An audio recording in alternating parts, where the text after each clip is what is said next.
itong pagkakaupo ni Benny Abante at ang naantalang pagkakaproklama pa rin kay duly elected Marikina 1st District Congressman Marcy Marcy Chodoro, na pinipigilan nito ni Coco Pimentel dahil hindi niya matanggap na talunan siya sa Marikina. At ang COMELEC ay nagdi-dribble pa, no? Kung gaano kabilis sila na pinalusot na paupiin at maging comelected instead of elected si Benny Boy Banal na Aso Santong Caballo, never naging member po ng ICC ang Estados Unidos at never itong pumirma sa Rome Statute. Mga kababayan. Pangalawa, Russia. Ganon din po. Kaya nga pinagtatawanan lang itong warrant of arrest ng ICC laban kay Vladimir Putin. Ang sabi ng mga Russian officials of government, sige, pumasok kayo dito, pumunta kayo kasi aaristuhin din namin kayo. So kayo ay wanted din sa amin. So pinagtatawanan ng Russia ang kanilang bulakbol na uri ng arrest order laban kay Vladimir Putin, China. Ganon din po, hindi ito kinikilala ng China ang ICC, never din pong pumasok sa Rome Statute sa ICC, pumirma ang China, Saudi Arabia, North Korea, yan mga malaking bansa, India, mga kababayan, Pakistan. Wala po sila, ang Japan I think kasama. So malalaking bansa po ito na hindi kumikilala dito sa pakialamero at ginagamit, pwedeng punduhan, pwedeng gamitin, i-weaponize ang ICC.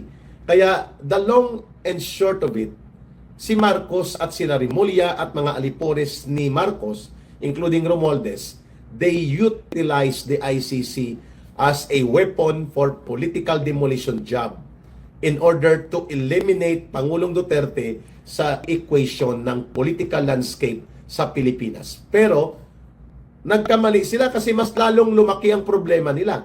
Napukaw ang interest ng mga Pilipino worldwide. Pambihira po, no? Nagkaroon ng tinatawag nating groundswell and snowball effect of anger and hatred coming from the Filipino people na nagtatanggol at yumayakap sa Dutertismo as a brand of good government program and as a brand of strong rule of law and strong government. Nagkaroon po ng pagkapukaw sa taong bayan. Ang nangyari, hindi po napigilan. Kung kaya si Marcos pati ang pagkakabit ng mga blackboard sa school opening, pinapatulan niya. Para lamang magkabawi siya, makapapogi-pogi siya, no, sa taong bayan. Kasi lugmok na lugmak, all-time low po ang kanyang trust and approval rating sa taong bayan. Because sa ginawa nilang kataksilan at kalupitan laban kay Pangulong Rodrigo Duterte. And you know what? Ano ang tawag ng mga independent, no? At makadilawan pa nga yata ang trend ng mga kiling ng mga pahayag ni Professor Winnie Monsod. Ang sabi niya sa isang interview niya sa isang journalist na si journalist Hizon ang apelyido. Nakita ko 'yon eh. At kumalat din po ang video na 'yon. Sabi niya, I never imagined that this Marcos Jr. will be so brutal in his treatment of former President Duterte. Coming from Professor Winnie Monsod, who is not a fan of Duterte. Wow! Ang pagtawag niya, brutal ang ginawa ni Marcos kay Pangulong Duterte. Hindi ako nagsabi, ha? The word used was brutal. At sinabi niya ni Professor Winnie Monsod, nang tinanong siya, do you see any change of direction or any positive outlook dito sa gobyerno ni Marcos in the next 3 years? Ang sagot ni Professor Winnie Monsod, no. Lalala at lulugmok ang ating bansa dito sa gobyernong ito ni Marcos. True enough, mga kababayan, out of 118 na mga bansa na nagkaroon po, ito ay organisasyon ng nagsusurvey at nag-aaral ng kung paano pinipigilan ang korupsyon o pagnanakaw at pangungulimbat sa gobyerno at kaban ng bayan ng mga iba't ibang gobyerno. 118. Ang ranking natin naka 114 tayo. Wow!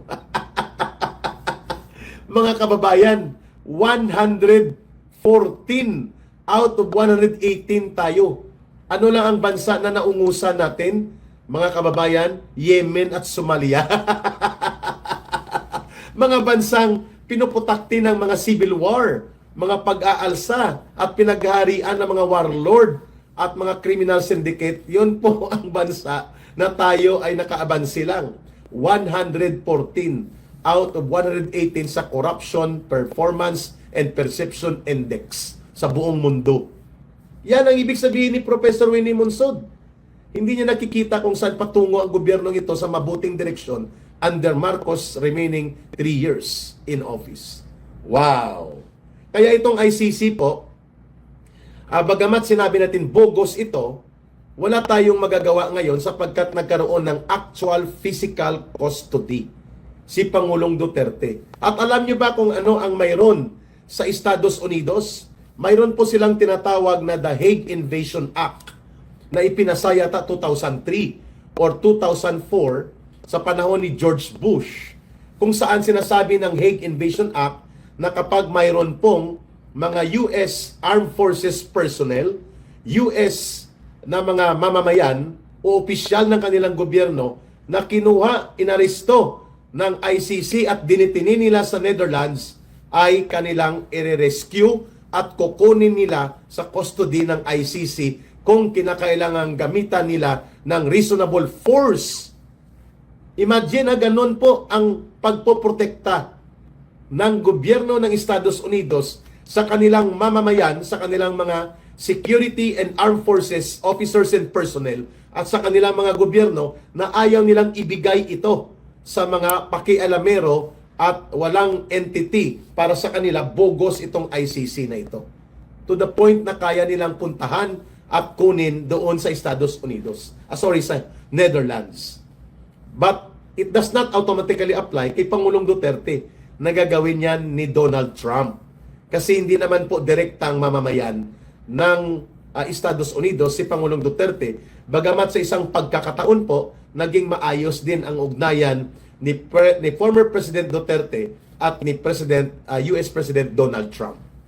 Pero hindi automatic na mangingialam dyan ang Estados Unidos. Pero makita naman po ninyo na ang nangyari kay Pangulong Duterte at itong pagpapalabas ng arrest order kay Israeli Prime Minister Benjamin Netanyahu, matindi din po ang pitik, hindi lang pitik, no? Sinampal ni Donald Trump. Pagkaupo niya ay kanyang kinansila ang mga authority to visit sa bansa ng Amerika ng mga prosecutors and investigators and judges ng ICC. At pagkatapos ng isang buwan ay nagpalabas siya ng freeze order sa lahat po ng mga financial and bank transaction and other related transaction ng mga ICC judges and prosecutors inside the American territory. Wow! At sinundan ng pag-withdraw ng Hungary, isa sa mga founding members na bansa sa pagbubuo ng ICC, nag-withdraw din sila at tinanggap nila si Benjamin Netanyahu ang Premier Ministro ng Israel at hindi nila kinilala ang arrest order ng ICC laban kay Benjamin Netanyahu. See? Samantalang itong gobyerno ni Marcos, dahil duwag, hindi niya kayang harapin ang very formidable and highly respected na political status ni Pangulong Duterte sa Pilipinas, pinadukot, pinagtaksilan ng bonggang-bongga at ipinatapon sa ICC at ginamit ang ICC. Sa magkanong halaga, malamang po there are monetary considerations on this. Halimbawa, ang eroplano na ginamit ay gastos po yon ng gobyerno. Maliban na lang kung aaminin ng lumalabas na pangalan, ayon sa mga lumalabas na pangalan, nagtatanong lang tayo. Kay Ramon Ang ba yun? Na eroplano na Gulfstream ang ginamit? Nagtatanong po ang mamamayan, siya bang gumastos? Involved ba siya dito? Si Ramon Ang ng San Miguel Corporation? Na naging barkada din yan ng ilang mga manalapit kay Pangulong Duterte noon at naging open si Pangulong Duterte na sila ay tumulong sa mga infrastructure projects kagaya ng Skyway development sa Pilipinas, mga kababayan. At yung mga latex, anong tawag nito? Ang Cavitex at pati po dito sa yung papunta sa North Luzon na Tarlac, La Union, Tiplex. Yan, Tarlac, La Union na 1 hour and a half na nabawasan ang travel papuntang Baguio City, mga kababayan. So, malinaw po na there were money involved. And kung hindi po ito kay Ramon Ang nanggaling at sa San Miguel na mga special fund nila, at kung hindi involved si Ramon Ang, sino at kaninong pera ang ginamit? Hindi yan pera ng ICC, sigurado tayo. Tayong gumastos nun. And that is one thing that Marcos needs to explain. At kung hindi po ito ngayon mabibigyan ng kaliwanagan, kapag siya po ay naalis o umalis at natapos na ang kanyang termino, iimbestigahan po ito dapat. At pangalawa, magkano po ang binayad sa ICC para maging instrumento. Magandang gabi, Brother Arnold Bigkas. Thank you po sa pagsubaybay mo, brother. Kasi manwa ko po ito si Brother Arnold. So, it is undeniable and it is very simple experience analysis na hindi gumalaw ang ICC on their own resources. Gobyerno po ni Marcos ang gumalaw sapagkat ang interest niya hindi katarungan kung hindi durugin ang mga Duterte, starting off with the forced abduction, kidnapping / extraordinary rendition kay Pangulong Duterte and forced exile, pagpapatapon and illegal incarceration kay Pangulong Duterte. Regardless ng edad ni Pangulong Duterte. And I do not believe na nag-aarte-arte sila Inday Sara Duterte at sina Pulong Duterte nang sinasabi nila ngayon na nangayayat ng gusto si Pangulong Duterte, hindi na siya ganadong kumain, minsan na lang bumabangon sa kanyang higaan, lalo na pag walang mga bisita. Kawawa po.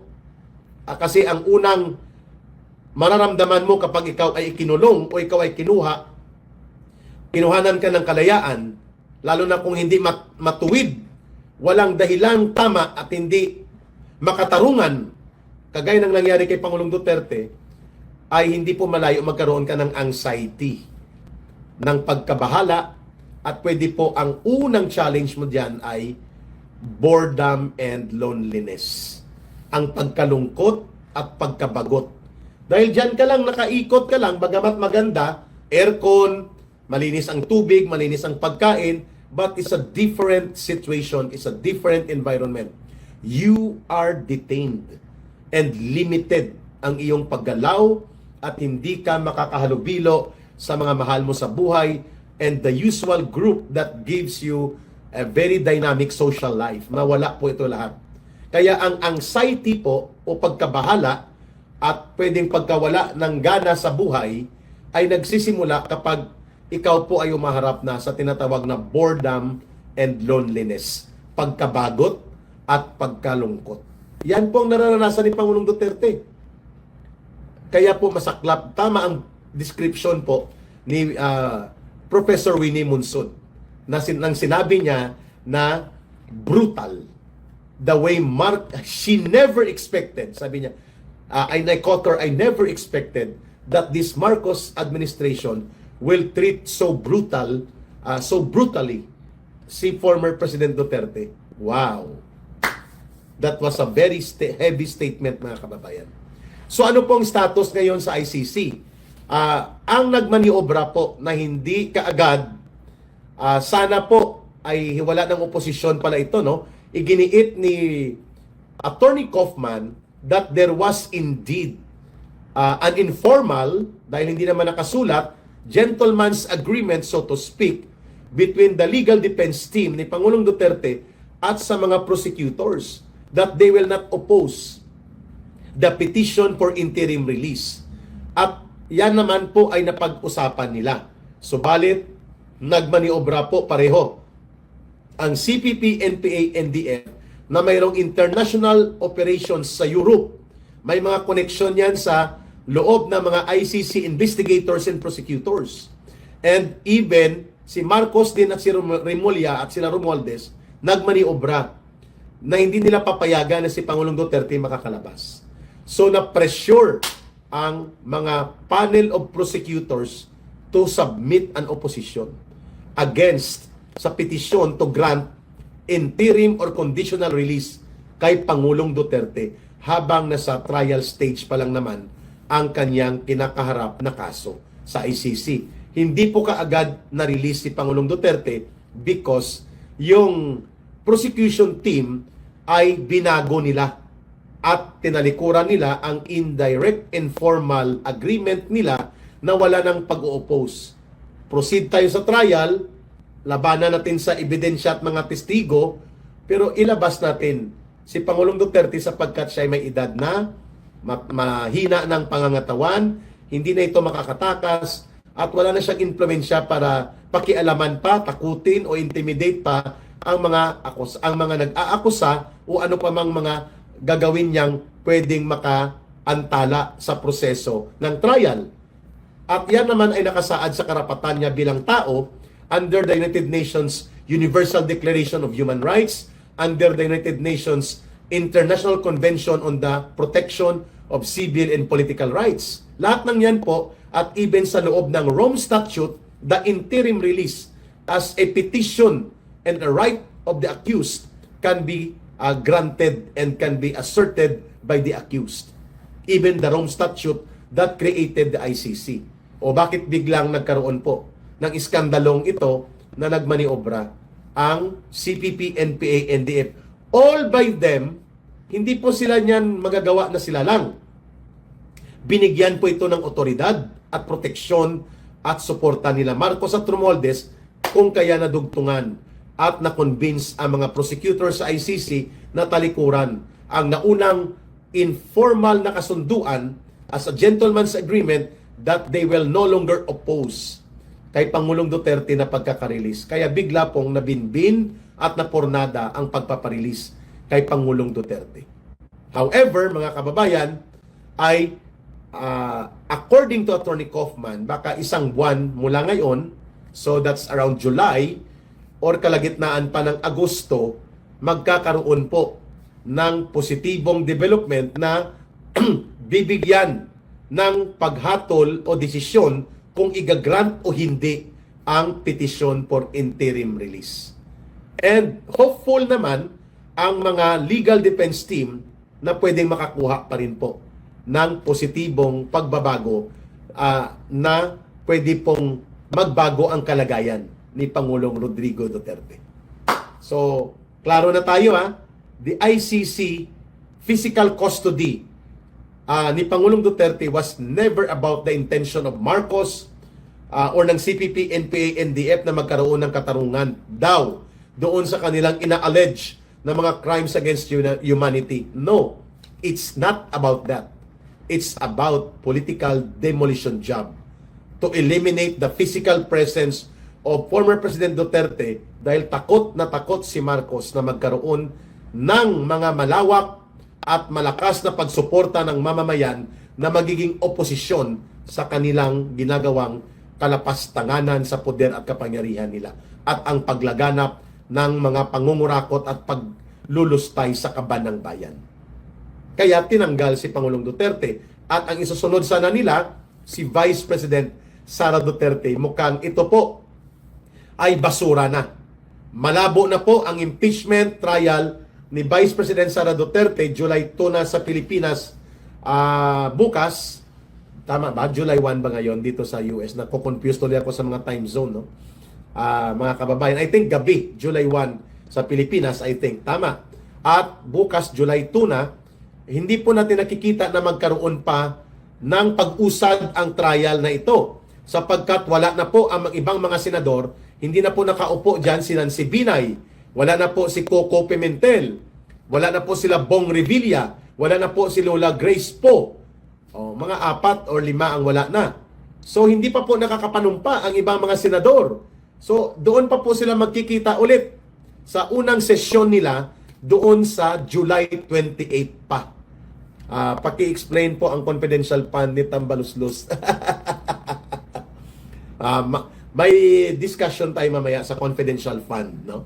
Kasi alam niyo po ba, si Lola Laila de Lima na nagmamagaling, ang kanyang confidential fund na walang resibo, na-discovery po, mga kababayan, ng mga mapanuring mata ni Senator Marcoleta.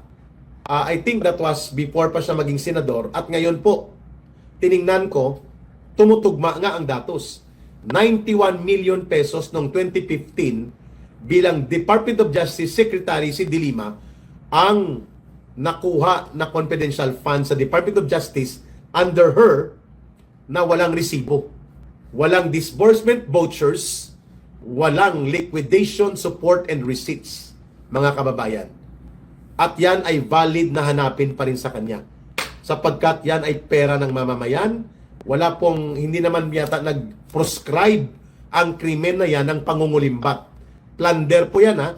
91 million sa confidential fund ni Leila De Lima, mga kababayan, ay walang resibo, walang disbursement vouchers, walang liquidation report and receipts, mga kababayan.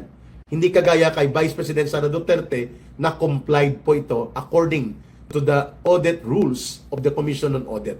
Ito pa, mga kababayan, mayroon siyang cash advance na 123 million pesos nang walang mga kaakibat na liquidation report.